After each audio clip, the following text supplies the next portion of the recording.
I entitled this video Lessons I Learned from the Narcissist Who Said They Loved Me. And I have had 4 narcissists intimately in my life. And the 4 lessons I will go ahead and put out there because I hate the videos where you don't learn all of the items until the very end. 1, be strong, depend on myself. Number 2, advocate for myself. Number 3, love myself more than I love anybody else. Number 4, if a narcissist, psychopath, or sociopath, or any of these pathological personalities tells you who they are, believe them the first time and act accordingly. First, I have to admit I am an empath, and I used to love helping people. Not so much anymore. I mean, I still help people, but I'm a bit more selective. I've just recently learned what narcissism is. I went my entire life not knowing. I knew there were cruel people on earth. I just never knew folks could be this demonic. With the narcissist, no one is home in there, and sometimes all humanity just leaves. My first narcissist was my mother, and she treated me poorly most of my life and actually made this type of treatment my normal, and therefore made it easier for me to see something familiar in the future narcissist behaviors. And I stayed in these relationships longer than I should because their bad behaviors actually felt like home. This is the woman who, when I was 5, decided that telling me that my birth was a mistake was the proper thing to do. Not only did she tell me this, she told my 7-year-old sister the same, giving her ammunition to torment me with, and I think that was just a part of my mother's narcissistic personality because she could just sit back and watch the show. Thanks, Mom. I would later find out that when I was conceived, not only was she on the pill, but she was in the midst of leaving my abusive father. She even considered abortion, and many days I wished that she had done that. She stayed. She did not have an abortion. She gave birth, and she spent my life punishing me for her decisions. This is the woman who was not only narcissistic, but was an alcoholic, and she kept her bad behaviors in the home. After she died, and I confided in cousins who grew up with her, they were shocked to hear about what went on in our house. This is the woman who never said she was proud of me until I was in the midst of working on a master's degree, and I had spent my life seeking her approval.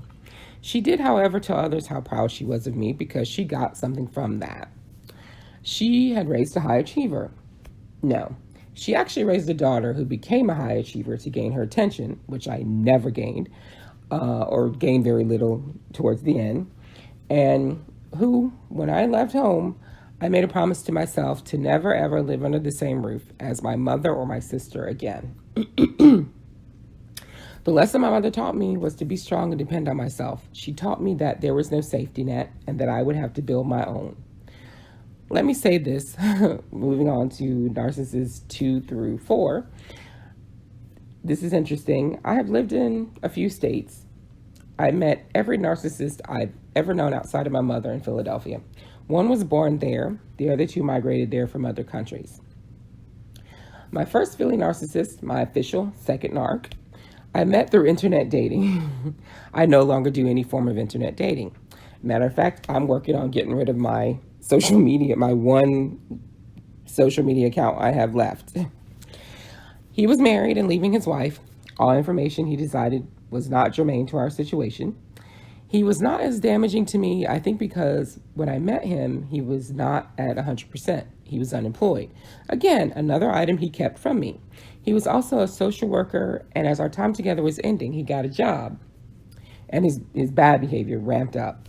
During one of our final conversations, I asked for something or asked that he consider me, and he said, "You need to advocate for yourself." That was harsh because no one who said they cared for me had ever said this to me. And the relationship continued on to its death, and I was left with those words. The lesson narc number 2 taught me was that I really needed to advocate for myself no matter what, because truly no one had any responsibility to me to do this. I didn't like him for it, but I've never forgotten it. Still, also, I did not know he was a narcissist. I just thought he was an asshole. My third narc was a male I spent 6 years of my life with. He's the one who led me to find out what had happened to me after the relationship ended.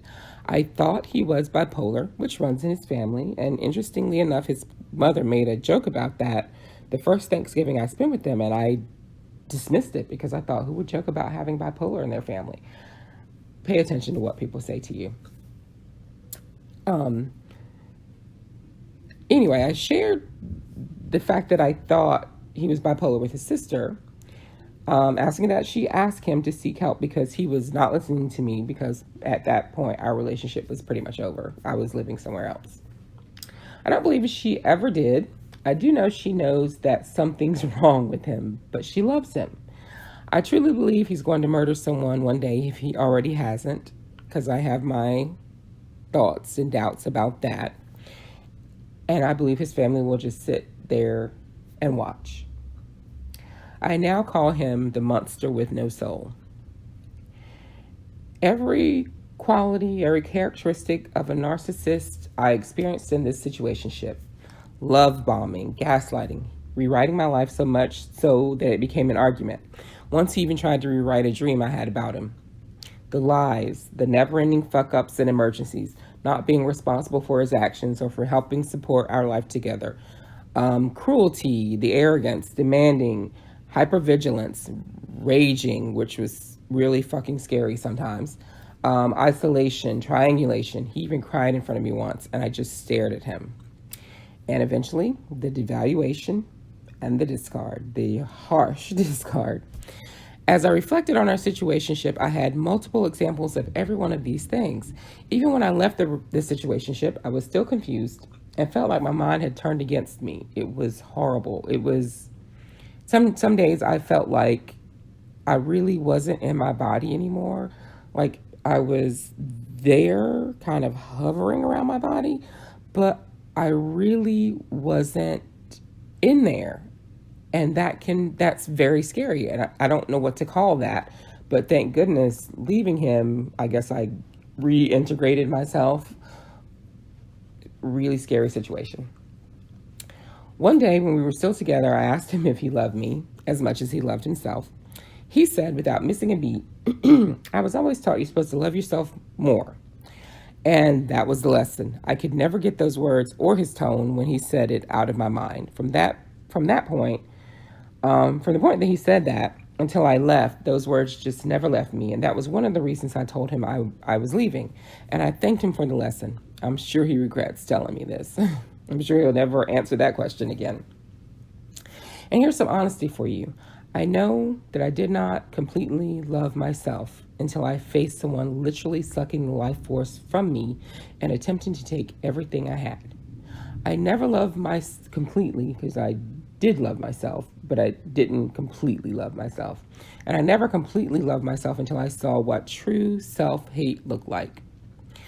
For true, when the narcissist starts to drag you down that long, dark tunnel into the hole they live in, it takes at least an ounce of self-love to fight your way back out. I discovered that yes, I do love myself, and after the ordeal, I fucking bloody well love myself more. Thank you, asshole. I mean, seriously, thank you. If you hear this and you recognize yourself in this, thank you. For the first time in my life, I was looking at someone treating me so horribly that I had to say out loud to myself, I deserve better than this. And I had never once in my life said that, not when my mom was being horrible to me, not when any of the other people in my life had mistreated me. I'm an empath. I'm a people pleaser. I used to be. I'm not so much anymore. And I would go out of my way to make sure people like me, which ironically enough is a turnoff to some people because people think you have a motive, and I never did, other than wanting sincere friendship. So it's life on this planet is interesting, but I digress. My fourth and final narc I actually met before the third, but we never had a traditional relationship. So the things I might have looked for and taken to heart, I didn't, because I was not planning to keep him around long term. After my 6-year sentence with number 3, I ran back into number 4. Well, I didn't really run back into him. He was kind of always on the periphery. But I started talking to him more.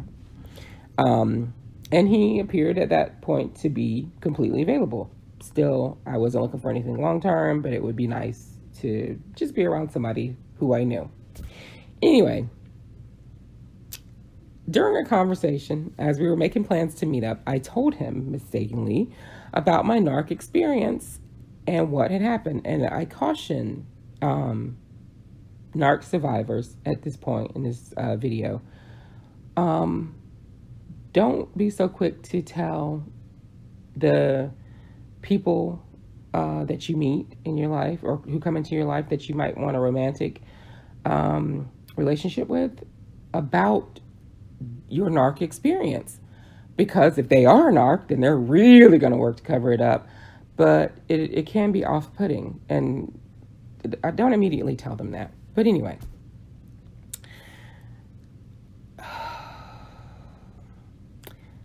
I thought we were friendly. I thought we were friendly enough that I could tell him this because we had known each other at least 8 years. And I thought, and we had been intimate. So I thought, I could talk to him. When I confided in him, he said, and I could hear him laughing under his breath when he said it, "I'm a narcissist." I'm sorry, it's not funny, but it is funny. And I said, "I never really got that from you." But I filed it away in my mind, and I never forgot it.